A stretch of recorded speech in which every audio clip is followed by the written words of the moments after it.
Buenas noches. Que Dios les bendiga nuevamente. Yo suelo ser edificado por las exposiciones de la palabra de Dios de este púlpito. Los domingos es un maratón para nosotros. Después que regresamos de nuestro compromiso con la iglesia, entonces nos ponemos allí, mire, con las patas para arriba, a ver lo que los otros púlpitos han expuesto y nos edificamos con esa exposición de la palabra de Dios. Y en los momentos en que yo lo he hecho y que he consumido y he sido alimentado por la exposición de la palabra de Dios y el servicio completo con todas sus alabanzas, ¿verdad? He escuchado a nuestro amado pastor Nadal dar gracias al Señor por Claudia y su hijo, pero yo no lo había experimentado. Y a la niña también, a la pequeña también. Claudia, que Dios te bendiga y que te siga usando, ¿verdad?, con esa gracia a ti y a tus hijos. Miguel, que Dios les bendiga. Es un deleite para nosotros ser edificados de esta manera, ¿verdad? Y como decíamos esta mañana, es un gozo, es un deleite poder estar congregados delante de su palabra y poder estar congregados ante la oportunidad de ser confirmados en las verdades que nosotros tenemos como firme sostén. Esta mañana vimos algunas de ellas, algunas de esas verdades relacionadas con nuestra condición inherente como justificados delante de Dios. Pero yo soy honesto y entiendo, ¿verdad?, que la porción de esta mañana es una porción hasta cierto punto con un peso intrínseco, un peso teológico intrínseco, un poco fuerte, un poco pesada esa porción, por lo menos para mí. Y sé que tuvimos que hacer uso de una serie de términos que pudieron haber sido demasiado. Pero yo doy gracias al Señor por su palabra, porque en todo el consejo de Dios, en todo el contexto bíblico, nosotros encontramos, ¿verdad?, un fiel respaldo de lo que ella misma dice. La palabra de Dios es suficiente para ella ser un complemento de la palabra de Dios, para ella complementarse a sí misma. Y lo que nosotros encontramos en el libro de los Salmos es justamente un complemento que apela a nuestros afectos, a nuestras emociones, ¿sí o no? Un complemento que apela a nuestra humanidad. El salmista, los salmistas, en este caso, con el salmo que vamos a estudiar en esta tarde, David, escribiendo desde el fondo de sus aflicciones, desde el fondo de sus esperanzas, desde el fondo de sus anhelos, nos permite entonces a nosotros, ¿verdad?, hacer un poco más humana la verdad bíblica para nuestras vidas, identificarnos un poco más en nuestras aflicciones y en nuestra falibilidad como seres humanos, en nuestra condición falible como seres humanos. De manera que eso es lo que quiero que hagamos en esta tarde, podamos complementar un poco la verdad de esta mañana, que podamos complementar un poco lo que en términos de la aplicación que vimos en esta mañana, cómo la palabra de Dios es suficiente para alentarnos, motivarnos a vivir con nuestros ojos puestos en Cristo, reconociendo la obra de gracia suficiente, gloriosa, de su resurrección que nos sostiene.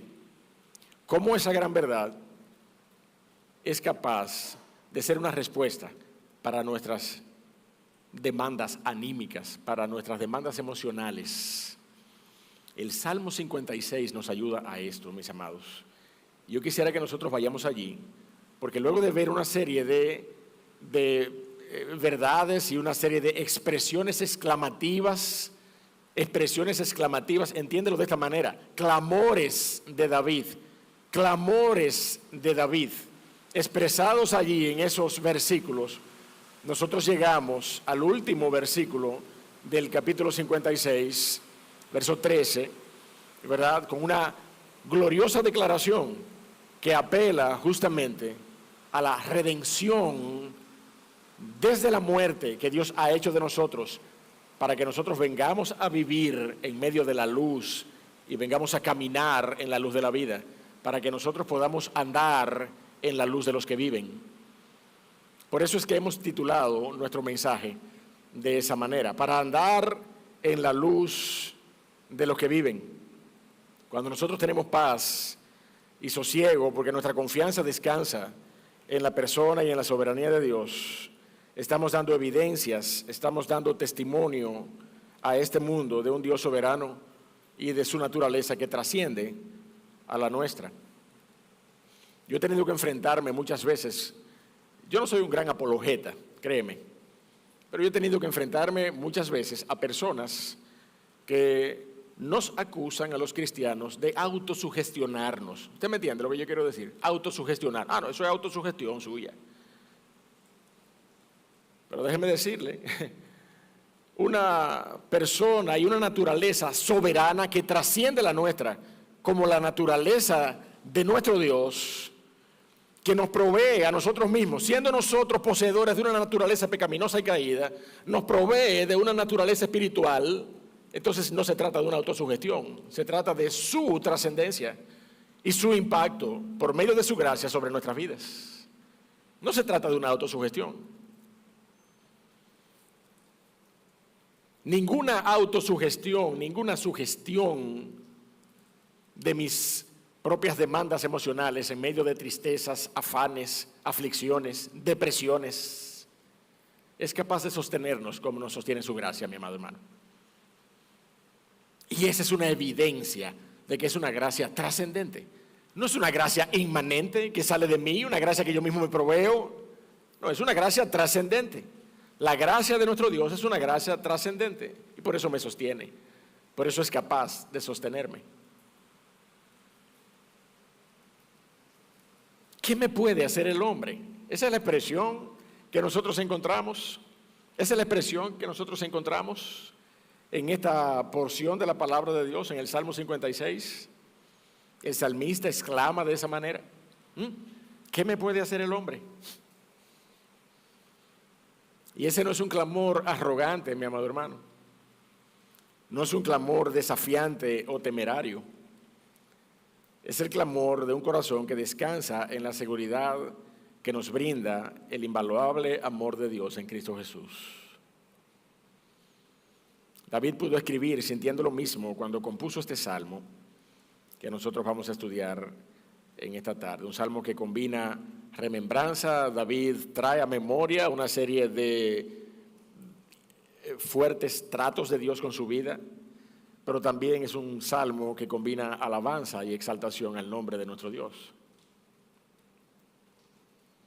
De manera que es mi oración, mi amado hermano, que nosotros podamos lograr adquirir una visión acorde con nuestras propias emociones y afectos de las verdades que nosotros vimos esta mañana en relación a la victoria de la resurrección en nuestras vidas y que nosotros podemos confirmar por medio de este salmo en esta tarde. Vamos a leer esa porción.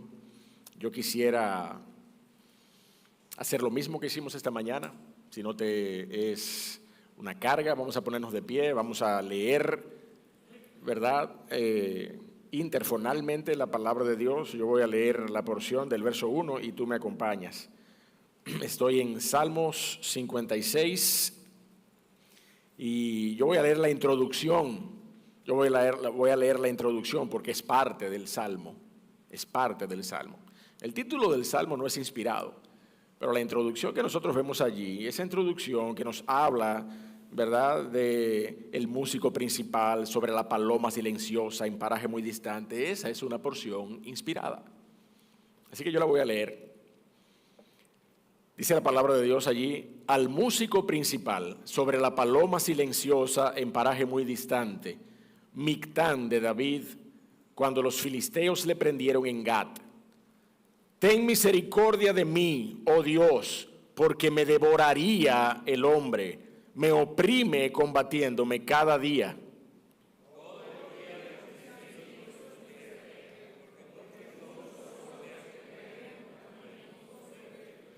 En el día que temo, yo en ti confío. Gloria a Dios.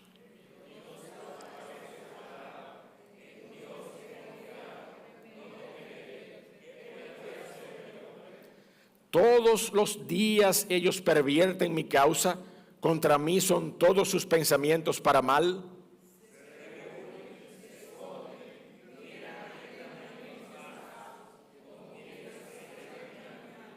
Pésalos según su iniquidad, oh Dios, y derriba en tu furor a los pueblos.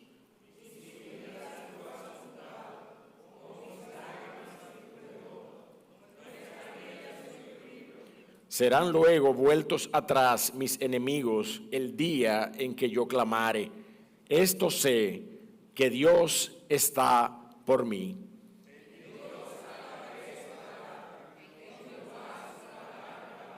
En Dios he confiado, no temeré.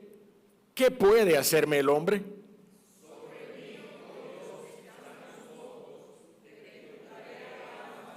Acompáñenme. Porque has librado mi alma de la muerte y mis pies de caída. ¿Para qué? Para que ande delante de Dios en la luz de los que viven. Amén. Dios del cielo, todopoderoso eres, Padre amado. Te damos las gracias nuevamente en esta tarde por la bendición y el privilegio de ser abordados por tu palabra, por tu consejo revelado en tu palabra.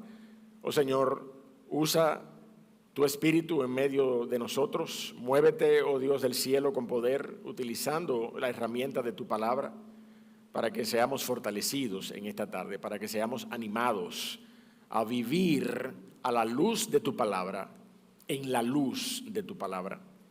Dios de la gloria, dirígenos en el nombre de Cristo. Amén. Esta composición de David, podemos sentarnos, mis amados, gracias. Esta composición de David es un salmo especial. Ese título particular se le da a pocos salmos en la Biblia, a pocos salmos en la Biblia. Hay unos pocos salmos en la Biblia que son llamados Mictam o salmos dorados. Este salmo de manera particular lleva como una introducción esa declaración, la paloma silenciosa lejana, una declaración algo pintoresca que habla acerca de la condición emocional de David. Algunos aplican esta condición a David, que anhelaba alas como de paloma para volar y escapar de la aflicción y de la persecución. En su inocencia y carácter inofensivo, suave y paciente como paloma expulsada de su nido, David también había sido expulsado del santuario. De hecho, él escribe en el Salmo 84, versos 2 y 3, anhela mi alma y aún ardientemente desea los atrios de Jehová. Mi corazón y mi carne cantan al Dios vivo. Aún el gorrión halla casa y la golondrina nido para sí donde ponga sus polluelos. Cerca de tus altares, oh Jehová de los ejércitos, Rey mío y Dios mío. Yo no voy a leer el trasfondo histórico que se presume es el contexto de este salmo. De hecho, la propia introducción nos lo deja ver.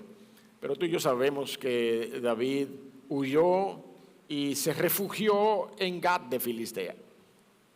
Y allí tú conoces la historia. Allí David, en buen dominicano, se hizo el loco. ¿Tú recuerdas esa historia? ¿Verdad que sí? Que David, en buen dominicano, fingió ser un demente, fingió haber perdido la cabeza, fingió haber perdido el tino para poder salvar su alma, para poder salvar su vida. Y esa aflicción particular le llevó a David a escribir esta porción del Salmo 56. David se vio obligado a vagar, a buscar refugio en países lejanos, allí era como las palomas de los valles, afligida y melancólica, pero en silencio, no murmurando en contra de su Dios, ni blasfemando contra las etapas de su aflicción, sino clamando a Dios, su Salvador. De hecho, tú y yo vemos esa instrucción a nuestros corazones por parte del profeta cuando escribe allí en Lamentaciones el profeta Jeremías. Bueno es esperar, Lamentaciones capítulo 3, verso 26, bueno es esperar en silencio la salvación de Jehová. Bueno le es al hombre llevar el yugo desde su juventud, que se siente solo y calle, porque es Dios quien se lo impuso. Ponga su boca en el polvo por si aún hay esperanza. Dé la mejilla al que le hiere y sea colmado de afrentas, porque el Señor no desecha para siempre. Antes, si aflige, también se compadece según la multitud de sus misericordias. Y lo que David escribe en el Salmo 56 es justamente esto: un clamor de angustia, un clamor de desesperanza, incluso un clamor contencioso, un clamor reprensivo en contra de los enemigos. Pero David termina con un cántico y una declaración de victoria. Con un cántico y una declaración de victoria, porque el Señor no desecha para siempre. Antes bien, si aflige, se compadece según la multitud de sus misericordias. De manera que este salmo, mi amado hermano, nos presenta la condición de David, su clamor de Dios delante de él y su declaración de confianza ante su condición de redimido, de rescatado.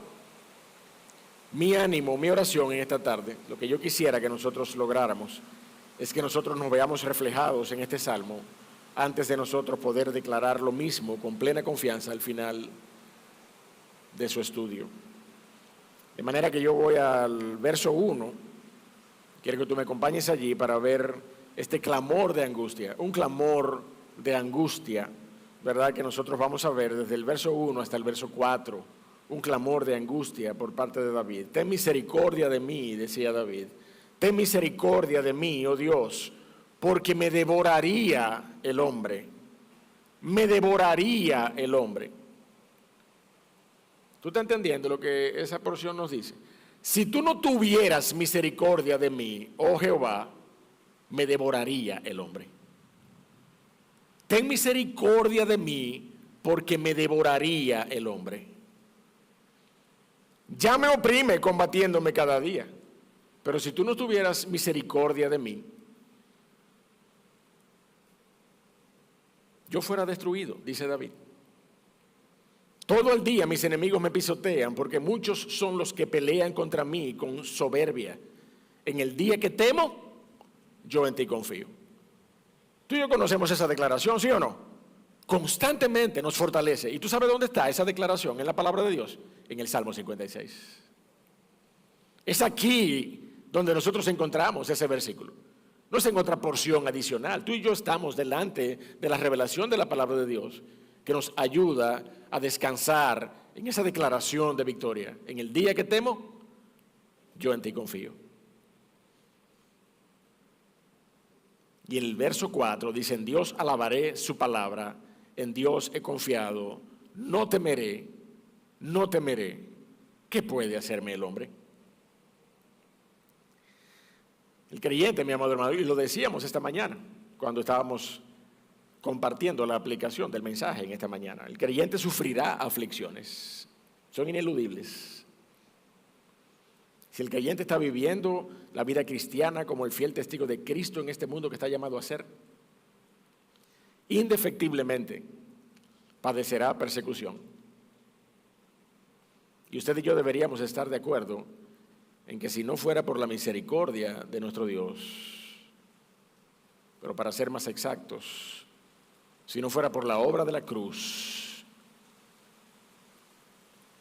Esta mañana yo estaba conversando con un joven que teníamos mucha relación en el contexto escolar, y él ya, habiendo sobrepasado esa etapa, me ve hoy y me dice: tío Santiago, ¿y cómo están los jóvenes? ¿Siguen los jóvenes iguales o peores?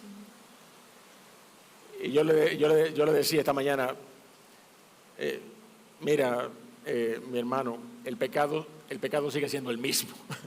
El pecado sigue siendo el mismo. Y si no fuera por la obra de la cruz, si no fuera por la gracia que brota de la cruz, yo no sé dónde estuviéramos nosotros ahora mismo. Yo no sé dónde estuviéramos nosotros ahora mismo. Y esa realidad queda expresada en esta declaración de David. Si no fuera por tus misericordias, mis perseguidores, los hombres que me adversan, me devorarían. Me hubieran devorado ya hace rato. Esa es la realidad que nosotros vemos en esta primera expresión de David.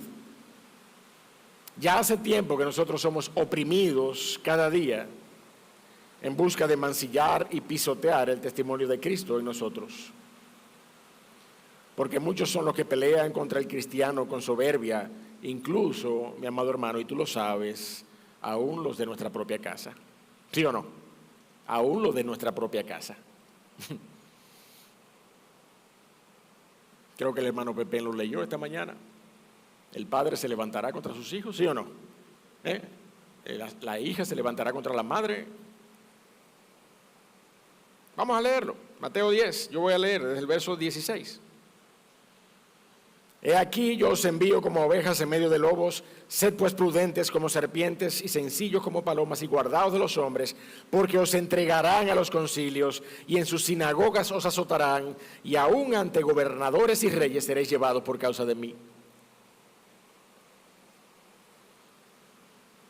El hermano, más adelante dice la porción, entregará la muerte al hermano, el padre al hijo, los hijos se levantarán contra los padres y los harán morir, y seréis aborrecidos de todos, no por causa de tu carácter, seréis aborrecidos de todos por causa de su nombre. Esa es la realidad del cristiano, mi hermano. Si a ti y a mí nos causa prurito esa realidad, entonces mira, tú estás en el negocio incorrecto. Tú estás en el negocio equivocado, porque no importa cómo tú desarrolles tu carácter delante de los hombres, es por causa del nombre de Cristo que tú serás aborrecido. Eso es lo que dice la palabra de Dios.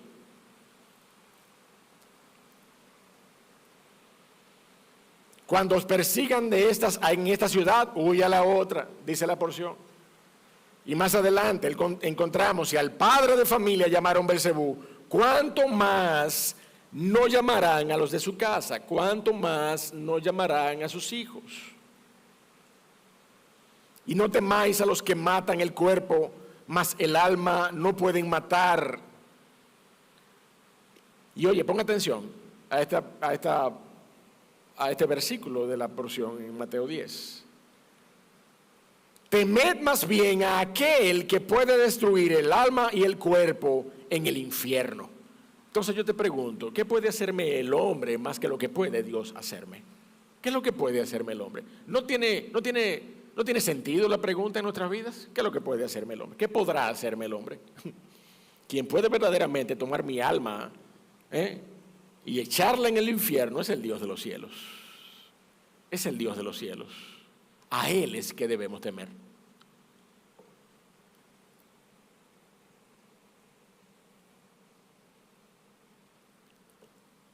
No es Satanás.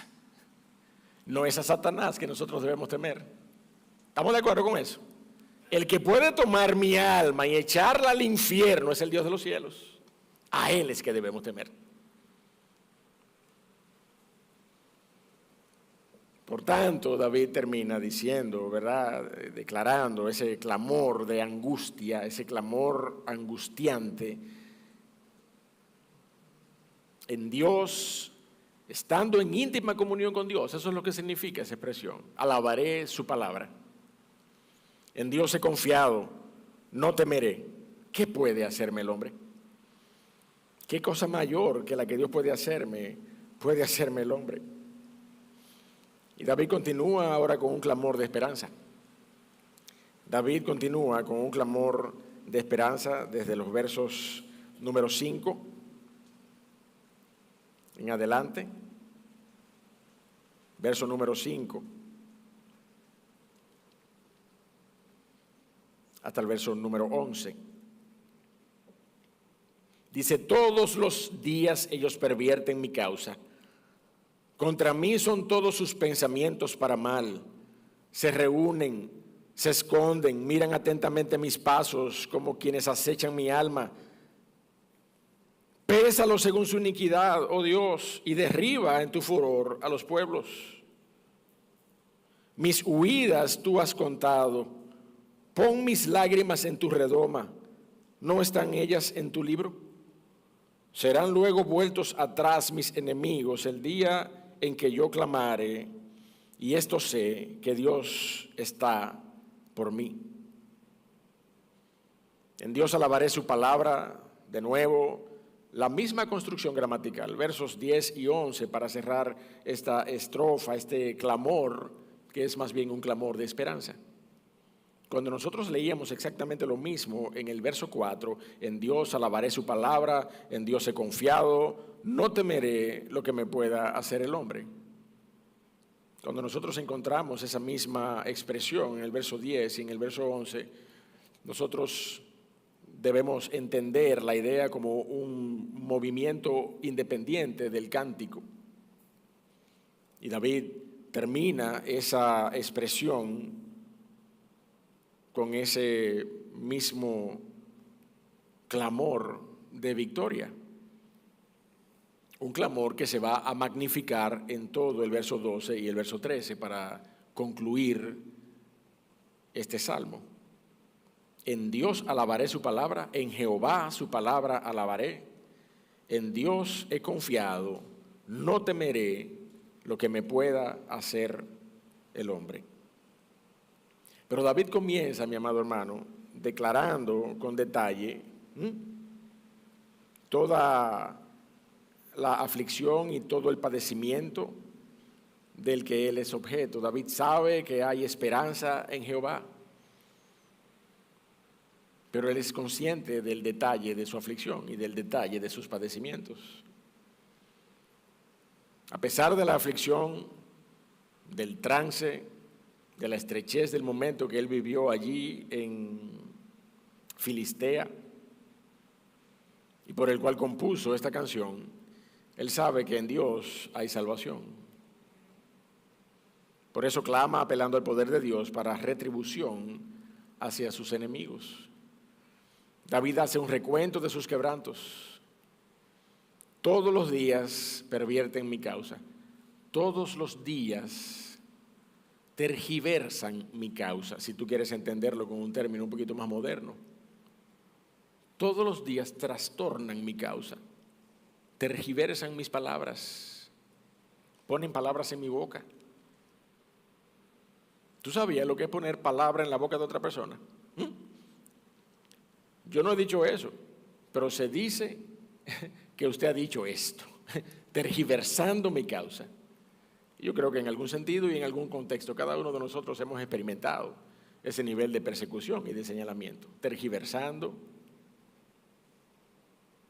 dice la palabra de Dios, pervirtiendo mi causa. Contra mí son todos sus pensamientos para mal, dice la porción. Se reúnen, se esconden, miran atentamente mis pasos como quienes acechan mi alma. Estas no son batallas ajenas al cristiano hoy. A ti y a mí nada más nos toma colocar estas declaraciones en nuestros contextos hoy, en nuestros contextos laborales, en nuestros contextos familiares, en nuestro contexto, los jóvenes, sus contextos universitarios.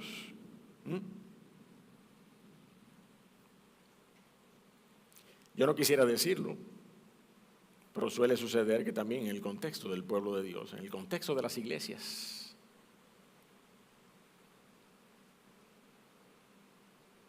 lo que yo sí te puedo decir, mi amado hermano, y es lo que vemos en esta porción, es que si la iniquidad manifiesta es abiertamente contra el Evangelio de Cristo y el testimonio de Cristo en nuestras vidas, entonces podemos declarar como David: pésalos según su iniquidad, pésalos según su iniquidad, oh Dios, y derriba en tu furor a las gentes. Hazlo en tu tiempo, conforme a tu soberana justicia, pero no sea mancillado tu nombre. Y David dice: mis huidas tú has contado. David está apercibido de que Dios conoce su afán, huyendo de sus perseguidores. Y aquí hay una declaración casi poética que nos lleva a entender qué es lo que David está queriendo decir cuando nos habla acerca de sus lágrimas en una redoma. Este artefacto, ¿verdad?, era un pequeño envase, muchas veces de piedras preciosas o de cristal, pocas veces de barro, dice la arqueología. Con respecto a la redoma, era un pequeño envase. Y en términos del uso ceremonial que tenía, aunque en términos de su uso más cotidiano, se usaba para aceites preciados, pero en términos de su uso ceremonial, era un envase donde se recogían las lágrimas de los dolientes para luego presentarlas delante de los finados, como una especie de ofrenda o de memorial. Y lo que David está diciendo aquí, mi amado hermano, óyeme esto, es que ninguna de nuestras lágrimas son derramadas en vano. Amén. Ninguna de nuestras lágrimas, mi amado hermano, son derramadas en vano. Todas nuestras lágrimas, a causa de nuestros padecimientos y aflicciones, si son derramadas en la justa medida y en el justo orden de nuestro corazón, delante del Dios de los cielos, que tiene conocimiento de mis padecimientos, no son derramadas en vano, son derramadas para su gloria. Por eso es que el salmista expresa esto. No están todas mis lágrimas escritas en tu libro. ¿No sabías tú todo el padecimiento que me iba a provocar a mí el llanto y el derramar todas mis lágrimas? Que no se pierda ni una de ellas, que sirvan todas mis lágrimas para la gloria de tu nombre y para yo entender que tú tienes el control sobre mis aflicciones. Pon mis lágrimas en tu redoma. Eso es lo que David está diciendo. Entonces yo no concibo la actitud de un cristiano hoy que llora amargamente por sus aflicciones y en vez de entregar el padecimiento de sus aflicciones para la gloria de Dios, exaltar el nombre de Dios, es una persona que se deja sobrecoger por el afán, que se deja sobrecoger por la ansiedad, por la angustia, que se deja sobrecoger, permite sobrecoger, que su alma sea sobrecogida por la agonía de una aflicción. Y no solamente es capaz de quejarse en medio de su aflicción, sino que es pronto para declarar su corazón con respecto a su aflicción delante de otros. Cuando esta porción en la palabra de Dios en esta tarde lo que nos está diciendo es que lo mejor que tú y yo podemos hacer es callar ante las aflicciones, es callar y clamar al Dios de los cielos, porque de Él vendrá nuestra salvación. Ese es el testimonio de aquel que camina por fe, de aquel que tiene plena conciencia de lo que Dios ha hecho en la persona de Cristo al levantarle de los padecimientos y de la muerte, de la misma manera en que el salmista expresa aquí al final de esta porción, que también ha sido levantado con el propósito para caminar en la luz de la vida. Y de esa manera es que el salmista concluye en esta porción, en los versos 12 y 13, con una gran declaración de victoria. Sobre mí, oh Dios, están tus votos. Verso 12. Te tributaré alabanzas, porque has librado mi alma de la muerte y mis pies de caída, para que ande delante de Dios en la luz de los que viven. Para que ande delante de ti en la luz de los que viven. ¿Cuál es la culminación del clamor de David? Luego de su clamor de angustia, reclamos, resignación, a sabiendas de que Dios tiene un conocimiento de sus huidas y de sus lágrimas, David declara en gloriosa confianza al reconocer la obra de Dios sobre su alma, que el propósito es andar delante de Dios en la luz de los que viven. El propósito, mi amado hermano, para ti y para mí, luego de haber sido redimidos y justificados delante de nuestro Dios, es andar en la luz de los que viven. La luz de los que viven, mi amado hermano, es una expresión que se sostiene por sí sola. No somos nosotros los que definimos el carácter de los que viven. La palabra de Dios establece claramente cuál es el carácter de aquel que ha venido, de aquel que ha sido trasladado de las tinieblas a la luz. Y la invitación en esta tarde que David hace, luego de haber sido redimido de la muerte, es que sus pasos sean acercados para vivir bajo la luz, al amparo de la luz de los que viven, pero modelando el carácter de aquel que ha sido trasladado de las tinieblas a la luz de los que viven. Y la palabra de Dios tiene suficiencia instruccional para esto, mi amado hermano. La palabra de Dios tiene suficiente instrucción para que nosotros vivamos a la luz de los que viven, para que nosotros podamos modelar nuestro carácter a la luz de los que viven. Y yo quiero compartir contigo rápidamente, yo no quiero ser exhaustivo, pero yo no quiero dejar de compartir esta lista que modela el carácter del cristiano. Y tú la vas a encontrar.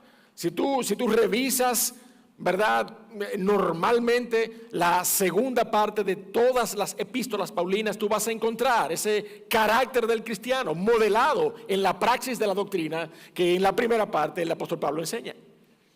De manera que hay suficiencia instruccional en la palabra de Dios para que nosotros vivamos a la luz de su palabra, modelando un carácter de aquel que ha venido a la luz de los que viven. No somos dejados a expensas de nuestra moralidad para nosotros modelar nuestro carácter como nosotros entendamos. ¿O es que usted no ha oído la expresión, que yo soy así? ¿Usted ha oído esa expresión? No, yo soy así. ¿Pero tú naciste de nuevo? Sí, pero yo soy así. Cuando la palabra de Dios lo que hace es, con insistencia, es darnos pautas para que nosotros modelemos nuestro carácter a la luz de los que viven. Y yo quiero hacerlo en este momento, rápidamente. Te reitero, no voy a ser exhaustivo, pero yo quiero pasar sobre esta lista de características que tú y yo podemos encontrar. La palabra de Dios nos anima a vivir por la fe. La palabra de Dios nos anima de la manera en que nosotros hemos recibido a Cristo Jesús. De esa misma manera nosotros debemos andar en Él. Vivir por la fe, mi amado hermano. Colosenses capítulo 2, versos 6 y 7. La palabra de Dios nos anima de esta manera a vivir con nuestros ojos puestos, descansando en el autor y consumador de la fe, siendo sal y luz de este mundo, de manera que podamos predicar a ese Cristo Jesús sin tropiezo delante de los hombres, pero despojándonos del viejo hombre, renovados en el espíritu de nuestra mente y vistiéndonos, habiéndonos vestido del nuevo hombre. Todo esto, mi amado hermano, tú y yo lo podemos encontrar con claridad en la palabra de Dios. Y si tú te das cuenta, es posible que descubras, en la medida en que yo voy revisando estas pautas prácticas de nuestro carácter, que todas ellas provienen de una sola epístola, la carta de Pablo a los Efesios. La carta de Pablo a los Efesios. Desecha la mentira y habla la verdad con tu prójimo. No peques con la ira. No permitas que se ponga el sol sobre tu enojo con tu prójimo. Aborrece el robo y la deshonestidad. El que hurtaba no hurte más sino trabaje. Ninguna palabra corrompida salga de tu boca. No entristezcas al Espíritu Santo de Dios con tus pecados consentidos.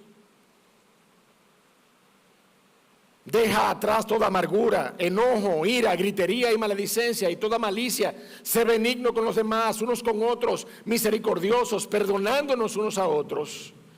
No seamos partícipes con los hijos de desobediencia en las obras infructuosas de las tinieblas. Andemos como sabios y no como necios, aprovechando bien el tiempo. Instrucciones de la palabra de Dios para nuestras vidas, para que andemos como hijos de luz. ¿No es eso lo que la palabra de Dios contiene? Pautas prácticas para que nosotros vivamos como hijos de luz.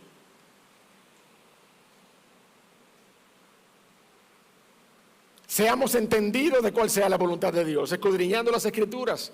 Seamos llenos del Espíritu Santo de Dios, hablando entre nosotros con alabanzas en nuestros corazones.